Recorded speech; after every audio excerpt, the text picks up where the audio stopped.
How are you feeling with all that pressure on you at the moment? And I tried to go for the win at my home Grand Prix. I mean, what else could I have done? Yeah, a lot of kind of emotions. I think relieved is one as well. Daniel Ricciardo and Sergio Perez both made the headlines in Mexico, but for different reasons. While the Honeybadger managed to prove to everyone that he still has it in himself and performed on par and even better than one of the Red Bull drivers, Perez's overwhelming Turn 1 accident has opened up another box of questions regarding his future. Although the team is adamant that won't change, what they saw in Mexico is definitely not something they can turn a blind eye to, something that Horner emphasised. And with the massive potential that Ricciardo has shown in the second race back from his injury, could things turn south for Perez sooner rather than later? Will we see another massive shakeup in the drivers' lineup for 2024? Or even more frightening, will we see Perez retire at the end of this year? It goes without saying that the most pleasant surprise in Mexico was Daniel Ricciardo, and even though he didn't win the title driver of the day, in the fans' eyes, scoring P7 in by far the worst car on the grid is definitely something that labels your comeback as successful. And it didn't come by luck, which is the most important part of this entire scenario. Ricciardo managed to qualify P4 right next to Verstappen and ahead of Perez, and even though he initially lost his place to the Mexican driver before Turn 1, the home hero was overwhelmed by the fact that he could have led the race after the first corner in front of his home crowd, a risk that he paid with a very high price. But why did Ricciardo manage to perform so well in Mexico when everything seemed to go so wrong for him in Austin? The answer to this question lies in the setup configuration of his car, something that he wasn't quite able to nail to perfection in the previous GP due to the fact that it was just his second race after the 5-race abstinence from his injury. And the sprint format meant that he only had one free practice to bring the car to where he would have wanted it. This is one of the reasons why both he and AlphaTauri agreed that no risks were needed and the car would be run like it was until now, Yuki Tsunoda style. And Ricciardo's style, paradoxically enough, is one that he didn't get to manage so well in McLaren, a car with rear instability. This was also present in the MCL 36, the car that he drove in 2022, but due to the fact that the rear downforce was unusable the majority of the time, Ricciardo wasn't able to make it work like he would have wanted it to, which ultimately compromised his corner entrances and speed carrying as well. The sole reason why this is Ricciardo's preference is the fact that a stronger front end means he can attack the corner in a U shape instead of the characteristic V shape like both he and Norris did in McLaren, dragging more corner through the speed, attacking the brake pedal earlier than the rest of the grid, and then managing to carry more speed on the corner exit as well.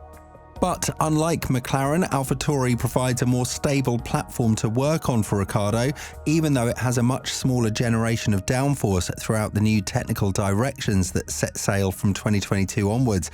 Even with this in mind, Ricciardo's pace was more than promising, and to be fighting with a Mercedes driver on the finishing lap is definitely not something he could have dreamt of in the AT04, which then again goes to show that he started to deliver what he was brought for: bring the team back in the midfield, raise its value, and then have a legitimate shot at the second Red Bull spot.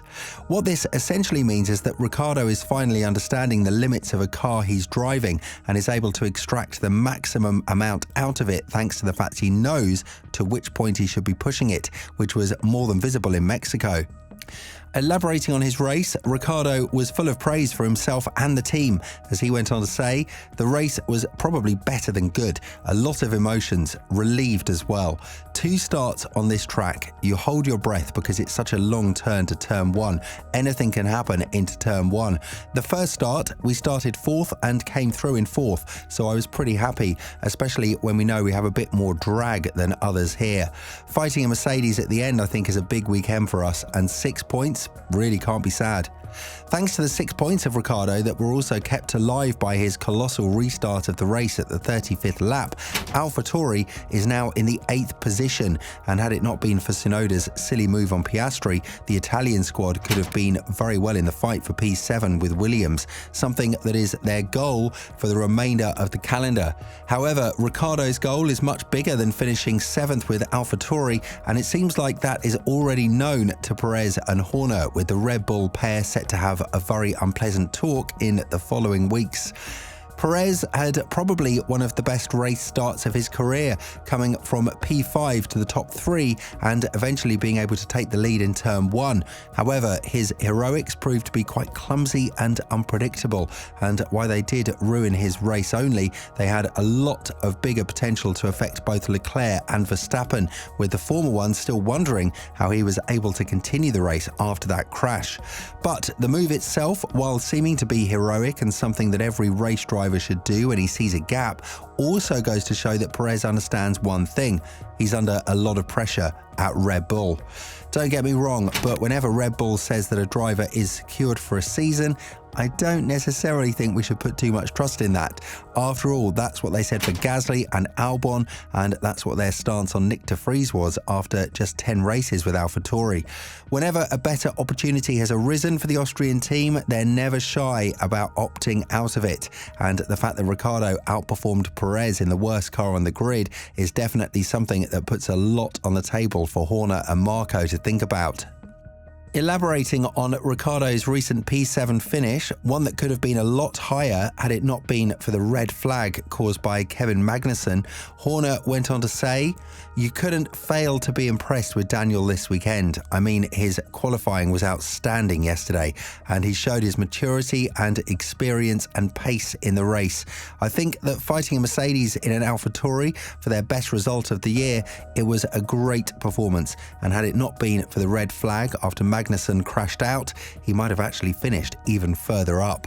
So he can take a lot of confidence coming back from injury. He's had a rough time over the last couple of months, having to sit on the sidelines, but that's the Daniel we're used to seeing. What Horner might be implying is that this is the version of Daniel Ricciardo who proved to him he could be a solid second driver in Red Bull during the tyre test in Silverstone, which is when the Brit applied pressure on Helmut Marko to get rid of Nick de Vries and put Ricciardo in the AT04 so that he would have time to gel with the car and then have a solid shot right next to Verstappen. Elaborating about Perez's situation, Horner was quick to defend his driver, as he said, "Absolutely gutted to see Checo go out on the first corner. He probably had his best start of the season, got the tow from 3 cars ahead, and so arrived with massive overspeed. And you can't blame him at his home race, going to try and take the lead of the Grand Prix. I think you'd have to call it a racing incident because 3 into 1 doesn't go, and Shah obviously couldn't really get out of it. So frustrating for Checo and really disappointing for his fans to lose him at the first corner." Both Horner and Marko were very quick to confirm that the 2024 seat of Perez is secured as of now, as Marko was even angered and asked, "How many times should I repeat this?" But even the fans and the entire F1 media know Red Bull's pattern of picking drivers based on their current form, and if Ricciardo is able to continue this momentum in the last 3 races of the season, then rest assured that he would have a legitimate shot at the Red Bull seat as early as next season. Obviously, it may come later down the road, and maybe Perez will be given yet another chance in the first couple of races, just like de Vries had in AlphaTauri. But according to Antonio Perez, the father of Sergio, his son would be partner with Verstappen for 10 more years, and he will definitely win a championship sometime along the line. I doubt that Red Bull will be pushing for this narrative to happen, and as all things stand, 2025 will definitely see some changes in the Austrian team. But the question is, has Ricciardo impressed Red Bull enough to pair him with his old friend Max Verstappen?